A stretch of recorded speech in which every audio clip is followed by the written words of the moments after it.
আসসালামু আলাইকুম রহমতুল্লাহ। সুপ্রিয় দর্শক শ্রোতা, একটি নতুন বিষয় আপনাদের সাথে শেয়ার করার জন্য আসলাম। আমি ব্যক্তিগতভাবে কোনো রাজনৈতিক দলের সাথে সক্রিয় না, সেই জায়গা থেকে একজন সামাজিক ব্যক্তি হিসাবে বা বাংলাদেশের একজন নাগরিক হিসেবে আমি কিছু বিষয়গুলো আপনাদের সাথে শেয়ার করতে চাই। আপনারা বিষয়গুলো নিয়ে চিন্তা করবেন। আমাদের বাংলাদেশে যে সমস্ত রাজনৈতিক দল আছে বা বিশ্বে যে সমস্ত রাজনৈতিক দল আছে, তাদের উদ্দেশ্য লক্ষ্য হচ্ছে রাজনৈতিক প্ল্যাটফর্মের মাধ্যমে একটি সুনির্দিষ্ট প্রক্রিয়ার মাধ্যমে ক্ষমতায় যাওয়া এবং ক্ষমতায় থেকে ওই দেশের সাধারণ মানুষের কল্যাণের জন্য সর্বাত্মক কাজ করা। সেই জায়গা থেকে আমরা বলতে পারি যে রাজনৈতিক শক্তি বা রাজনৈতিক দলের উৎপত্তি হচ্ছে মানুষের কল্যাণের জন্য কিছু মানুষের সমন্বয়ে একটি দল বা গোষ্ঠী। বাংলাদেশে এরকম রাজনৈতিক বিভিন্ন দল আছে। এর মধ্যে বৃহত্তর দল হচ্ছে বাংলাদেশ ন্যাশনাল পার্টি বা বিএনপি, আওয়ামী লীগ, জামাতে ইসলামী। এইভাবে হাতে গোনা কিছু দল আছে যারা বৃহত্তর পরিসরে কাজ করে। এছাড়াও বাংলাদেশে ছোট বড় নিবন্ধিত প্রায় ৮০টির মতো দল আছে। এই সংখ্যা পর্যায়ক্রমে আরো বাড়ছে। সকলের উদ্দেশ্য হচ্ছে যে ক্ষমতায় যে নির্দিষ্ট গণতান্ত্রিক প্রক্রিয়ার মাধ্যমে ক্ষমতায় গিয়ে দেশের মানুষের কল্যাণের জন্য কাজ করা, দেশের মানুষ যেন ভালো থাকে, সুন্দর থাকে, সুস্থ থাকে এবং নিরাপদ থাকে সেই বিষয়গুলো খেয়াল রাখা এবং সেভাবে আইন প্রণয়ন করা, সেইভাবে দেশ পরিচালনা করা এবং সেভাবে যে জায়গায় কাজ করলে মানুষ সুখে শান্তিতে থাকতে পারবে সেই জায়গাগুলোতে কাজ করা। তার মানে রাজনৈতিক দলের উদ্দেশ্য হচ্ছে মানুষের কল্যাণে কাজ করবে। বর্তমানে আমরা একটা বিষয় লক্ষ্য করি, আলোচনা সংক্ষিপ্ত করবার জন্য আমি বর্তমানে ফিরে আসতে চাই যে ২৪শে আগস্টের পরে যখন আওয়ামী লীগ সরকারের পতন হলো, মানুষ যখন তার জীবন যাপন প্রক্রিয়াটা অসম্ভব হয়ে পড়েছিল, দুর্বিষহ হয়ে পড়েছিল, মানুষ যখন এই সরকারকে আর পছন্দ করছিল না, তখন কিন্তু সাধারণ মানুষ একসাথে হয়ে আওয়ামী লীগ সরকারকে পতন ঘটালো। এর পরবর্তীতে আমরা আমাদের বাংলাদেশে যে সমস্ত রাজনৈতিক দল আছে তারা কিন্তু মাথা চাড়া দিয়ে উঠলো এবং পরবর্তী নির্বাচনের মাধ্যমে ক্ষমতায় যাওয়ার জন্য কিন্তু মরিয়া হয়ে উঠলো। এই বিষয়গুলো আমরা লক্ষ্য করেছি। এর মধ্যে আছে বিএনপি, জামাত বা নতুন আরো যে সমস্ত দল গঠন হচ্ছে, প্রত্যেকটি দল এরা সুনির্দিষ্ট ভাবে একটি টাইম ডেডলাইন জানতে চায় যে কবে নির্বাচন হবে, যার মাধ্যমে গণতান্ত্রিক প্রক্রিয়ায় তারা ক্ষমতায় আসবে। তাদের উদ্দেশ্য লক্ষ্য হচ্ছে বাংলাদেশের মানুষকে সুখে শান্তিতে রাখবার জন্য। কিন্তু ঘটনাটা অন্যরকম। আওয়ামী লীগ সরকার দীর্ঘদিন ক্ষমতায় থাকবার কারণে বিএনপি বলি বা জামাত বলি বা অন্য যে কোনো বৃহত্তর দল বলি না কেন, তাদের অবস্থা কিন্তু একেবারে নড়বড়ে। তাদের অবকাঠামো, রাজনৈতিক যে অবকাঠামো এবং দলীয় যে অবকাঠামো একেবারে নড়বড়ে অবস্থায়। তারা কিন্তু স্থিতিশীল না এবং তাদের মধ্যে যে সমস্ত যোগ্য এবং ব্যক্তিত্বপূর্ণ লোকজন ছিল বা রাজনৈতিক নেতা ছিলেন তারা কিন্তু ছন্নছাড়া এবং তারা কিন্তু তাদের নিজেদের জীবনও গোছানো না এবং রাজনৈতিক ভাবেও তারা কিন্তু গোছানো না। কিন্তু হাসিনা সরকারের পতনের সাথে সাথে তারা এমন মনোভাব নিয়ে আত্মপ্রকাশ করা শুরু করলো, এমন মনোভাব নিয়ে মানুষের সামনে কথা বলা শুরু করলো যেন কালকেই ক্ষমতায় গেলে তারা মানুষের ঘরে ঘরে দ্রুত সুখ আনে দিতে পারবে। অথচ তাদের রাজনৈতিক দন্যতা এবং তাদের মধ্যে যে রাজনৈতিক শূন্যতা আছে সেই বিষয়গুলো তারা কিন্তু সামনে আনছে না। অর্থাৎ তারা যে ক্ষমতায় গিয়ে দেশের জন্য ভালো কিছু করবে এরকম কোন রূপরেখা, এরকম কোন নিদর্শন বা এরকম কোন দল গোছানো বা এরকম দলীয় লোকজনের মধ্যে যারা দক্ষ যোগ্য লোক আছে তাদেরকে ফোকাস করা কোনো কিছুই না করে শুধু ক্ষমতায় যাওয়ার জন্য তারা কিন্তু বেপরোয়া হয়ে উঠলো এবং এখনো তারা কিন্তু এই অবস্থায় আছে। বর্তমান অবস্থা দেখেন, বর্তমান ইউনূস সরকারের যে ব্যাপারটা, ইউনূস হচ্ছে কিন্তু একটা ব্র্যান্ড। ইউনূস নিজে একটা ব্র্যান্ড। বাংলাদেশের এক একটা রাজনৈতিক দলের সমষ্টিগতভাবে যে ক্ষমতা আছে, যে তাৎপর্য আছে এবং যে ব্যক্তিত্ব আছে, সেই হিসেবে কিন্তু ইউনূস একাই সেই ধরনের তার ব্যক্তিত্ব এবং তার সেই ধরনের ক্ষমতা এবং যোগ্যতা আছে। তার মানে ইউনূস নিজে একটা ব্র্যান্ড। সে কিন্তু এখন দেশ চালাচ্ছে এবং বহির্বিশ্বে বাংলাদেশকে যেভাবে প্রেজেন্টেশন করা যায় তা কিন্তু করেছে এবং বাংলাদেশের দ্রব্যাদি থেকে শুরু করে সাধারণ মানুষের যানবাহনের নিরাপত্তা থেকে শুরু করে সব বিষয় কিন্তু হস্তক্ষেপ করেছে এবং বাংলাদেশ কিন্তু বর্তমানে একটা স্থিতিশীল হিসেবে আছে। আপনারা জানেন যে হাসিনা সরকার পতনের পরে যে অবস্থার সৃষ্টি হয়েছিল, এখানে যদি ডক্টর ইউনূস ছাড়া অন্য কোনো ব্যক্তি বা কোনো দল যদি ক্ষমতায় আসতো, আমার মনে হয় একদিন বা 2 দিন বা 24 ঘন্টার মধ্যে কিন্তু তাদের এই দন্যতা ফুটে উঠতো এবং তারা কিন্তু ক্ষমতায় থাকতে পারতো না এবং বহির্বিশ্ব থেকে একটা বড় ধরনের চাপ আসতো। সেই জায়গা থেকে ডক্টর ইউনূস থাকার কারণে অন্য কোনো যারা উপদেষ্টা আছে তাদের সেরকম যোগ্যতা বা দক্ষতা আমার চোখে পড়ে না, কিন্তু ডক্টর ইউনূস থাকার কারণে বহির্বিশ্ব বাংলাদেশ কিন্তু সগৌরবে উন্মোচিত হয়ে উঠেছে এবং বাংলাদেশকে কিন্তু নতুন ভাবে বিশ্বগুলো চিনছে। বর্তমানে সাধারণ মানুষদের কথা যদি আপনারা চিন্তা করেন, সাধারণ মানুষ কেন একটা বিএনপি দল বা জামাত বা অন্য কোনো দলকে ক্ষমতায় কেন আনবে? তাদের মধ্যে সেই অস্থিরতা তো নেই। তাদের মধ্যে এখন শান্তি বিরাজ করছে, তাদের মধ্যে এখন ভালোবাসা, ভালো লাগা কাজ করছে, দ্রব্যমূল্য তাদের নিয়ন্ত্রণে। অর্থাৎ একটা রাষ্ট্র সুন্দরভাবে পরিচালিত হতে গেলে যে সমস্ত বিষয়গুলো থাকা দরকার তা কিন্তু বর্তমানে আছে। তাহলে বাংলাদেশের মানুষ কেন গণতান্ত্রিক প্রক্রিয়া হোক আর অন্য কোনো প্রক্রিয়া হোক অন্য সরকারকে চাইবে? তো সেই জায়গা থেকে সাধারণ মানুষের কাছে কিন্তু অন্য কোনো রাজনৈতিক দলের খুব একটা প্রয়োজন বর্তমানে নেই।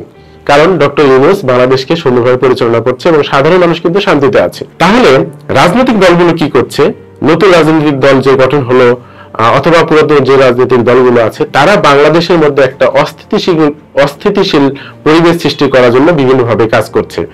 তারা নিজেদের মধ্যে এবং রাজনৈতিক দল পারস্পরিকের মধ্যে একটা গন্ডগোল এবং একটা অস্থিতিশীল পরিবেশ সৃষ্টি করার জন্য সর্বদাই কিন্তু নিয়োজিত, এবং বাংলাদেশে তারাই করছে। প্রত্যেকটা রাজনৈতিক দল যদি ডক্টর ইউনূসকে সহযোগিতা করত, তাহলে বাংলাদেশের পরিবেশ, আইন শৃঙ্খলার পরিবেশ এবং অন্যান্য বিষয়গুলো কিন্তু আরো সুন্দরভাবে হতো। সেই জায়গায় কেউ করে নাই। প্রত্যেকটি রাজনৈতিক দল নিজে ক্ষমতায় যাবার জন্য কিন্তু বিশৃঙ্খল পরিবেশ সৃষ্টি করে সাধারণ মানুষকে বোঝাতে চাচ্ছে যে বাংলাদেশে এখন ভালো পরিবেশ নেই, এখন বিএনপি সরকার দরকার অথবা এখন জামাত সরকার দরকার। এই জিনিসটা বোঝানোর জন্য কিন্তু তারা কাজ করছে এবং তারা নিজেরাই কিন্তু অন্যায় এবং অপরাধ সংঘটিত করছে। অপরদিকে তো সদ্য বিদায়প্রাপ্ত সরকার, আওয়ামী লীগ সরকার আছে, তারাও কিন্তু দেশে অস্থিতিশীল পরিবেশ সৃষ্টি করে তারাও কিন্তু দেখানোর চেষ্টা করবে যে না, আমাদের আগের সময়গুলো ভালো ছিল, বর্তমানে সময়টা ভালো নেই।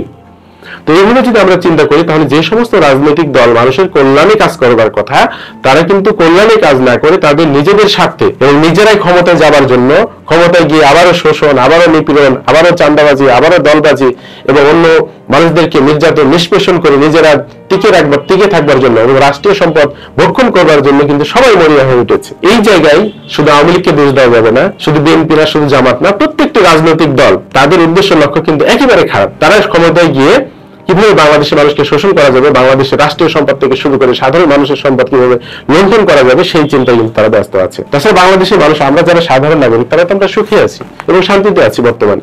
শুধু এত তাড়াহুড়া করে নির্বাচন দেওয়ার কি প্রয়োজন? ধরলাম এটি একটি বিপ্লবী সরকার অথবা অন্তর্বর্তীকালীন সরকার, কিন্তু এই সরকারকে একটা স্টেবল অবস্থায় আসতে এবং গণতান্ত্রিক প্রক্রিয়ায় ফিরে যেতে একটা নির্দিষ্ট পরিমাণ সময় থাকা দরকার। সেই সময় আমার চিন্তায় মনে হয় সেই সময় কমপক্ষে 5 বছর থাকা দরকার। কারণ এখানে দীর্ঘ 15-16 বছর এখানে একবারে স্বৈরতন্ত্র চলেছে, যার ফলশ্রুতিতে কোনো গণতান্ত্রিক রাজনৈতিক দল কিন্তু তার নিজেদের জায়গায় নেই। এখন যদি বিএনপিকে প্রশ্ন করা হয় যে আপনি ক্ষমতায় গেলে কোন ব্যক্তি আপনার স্বরাষ্ট্র মন্ত্রণালয় চালাবে, কোন ব্যক্তি আপনার অর্থ মন্ত্রণালয় চালাবে, কোন পররাষ্ট্র মন্ত্রণালয় আপনার শিক্ষা মন্ত্রণালয় চালাবে, সেই লোকগুলোর নাম দেন এবং সেই কাজগুলো রূপরেখা দেন, এরা কিন্তু দিতে পারবে না। ঠিক তেমনি ভাবে জামাতকেও যদি বলা হয় যে আপনাদের মধ্যে এমন কোন দক্ষ লোক আছে, এমন কোন যোগ্য লোক আছে যারা কৃষি মন্ত্রণালয় চালাবে, যারা শিক্ষা মন্ত্রণালয় চালাবে, যারা স্বরাষ্ট্র মন্ত্রণালয় চালাবে, যারা অর্থনীতি এইসব চালাবে, এই লোকগুলো কোথায়, এই লোকগুলোর নাম দেন এবং আপনাদের পরিকল্পনা কি, আপনাদের রূপরেখা কি, কিভাবে আপনি দেশকে শান্তিতে রাখতে চান, কিভাবে দেশের উন্নয়ন করতে চান, কিভাবে সাধারণ মানুষের জানমালের নিরাপত্তা দিতে চান, এই রূপরেখা দেন। কোনো দল কিন্তু দিতে পারবে না। অর্থাৎ তারা উপর দিয়ে খুবই দৌড় ঝাঁপ এবং দেখানো অবস্থায় আছে এবং ক্ষমতায় গিয়ে তারা এই করবে সেই করবে, আসলে ভিতর তাদের কোনো প্রস্তুতি নাই। শুধু ক্ষমতার লোভে তারা নিজেদের মধ্যে অন্তর্দ্বন্দ্ব এবং একটা বিশৃঙ্খল পরিবেশ সৃষ্টি করে বর্তমান সরকারকে তারা নাজেহাল করতে চায় এবং একটা অস্থিতিশীল পরিবেশ সৃষ্টি করে তারা দেখাতে চায় যে না, এখানে ডক্টর ইউনূস না, এখানে গণতান্ত্রিক একটি রাজনৈতিক শক্তির প্রয়োজন। বাংলাদেশে এখন যেভাবে সংস্কার শুরু হয়েছে, এই ধারায় এবং সংস্কার সম্পন্ন করতে গেলে আরো কমপক্ষে 5 থেকে 10 বছর লাগবে। সুতরাং আপনারা এত তাড়াহুড়া না করে যারা রাজনৈতিক দল করছেন, তারা নিজেদের দলকে গোছান, নিজেদের মধ্যে সংস্কার নিয়ে আসেন, নিজেদের মধ্যে দক্ষ যোগ্য লোক নিয়ে আসেন। কিভাবে আপনারা দেশ পরিচালনা করবেন, সাধারণ মানুষদের জানমালের নিরাপত্তা দিবেন এবং দেশের উন্নয়ন করবেন, তার রূপরেখা দেন। আপনারা বিভিন্ন টক শো, টিভি শো, বিভিন্ন প্রোগ্রামে এসে আপনারা রূপরেখা দেন না। রূপরেখা না দিয়ে কোনো দেশের উন্নয়ন কিভাবে করবেন তার কোনো নমুনা না দিয়ে আপনারা সরাসরি কবে নির্বাচন হবে, একটি কথা ছাড়া আপনাদের মুখে আর কিছু নেই। নির্বাচন হলে কি হবে, নির্বাচন হলে কি করবেন, এই বিষয়গুলোকে জাতির সামনে পরিষ্কার করেন, জাতি বুঝুক। এই অন্তর্বর্তীকালীন সরকার যে আছে, ডক্টর ইউনূস সংস্কার করুক, দেশকে সুন্দর একটা অবস্থানে নিয়ে আসুক, তারপরে আপনার গণতান্ত্রিক প্রক্রিয়ায় ক্ষমতায় এসে দেশের মানুষের কল্যাণে কাজ করেন। কিন্তু একটা কথা স্মরণ রাখবেন, আপনি যেইভাবে ক্ষমতায় আসেন না কেন, আপনি যদি 1 মাসের মধ্যে সাধারণ মানুষের কল্যাণে কাজ না করে অন্য পথে হাঁটেন, তাহলে কিন্তু মানুষ আন্দোলন করে স্লোগান দিয়ে নামিয়েছে বিগত সরকারকে, আপনাদেরকে কিন্তু ক্ষমতা থেকে লাথি দিয়ে নামাবে।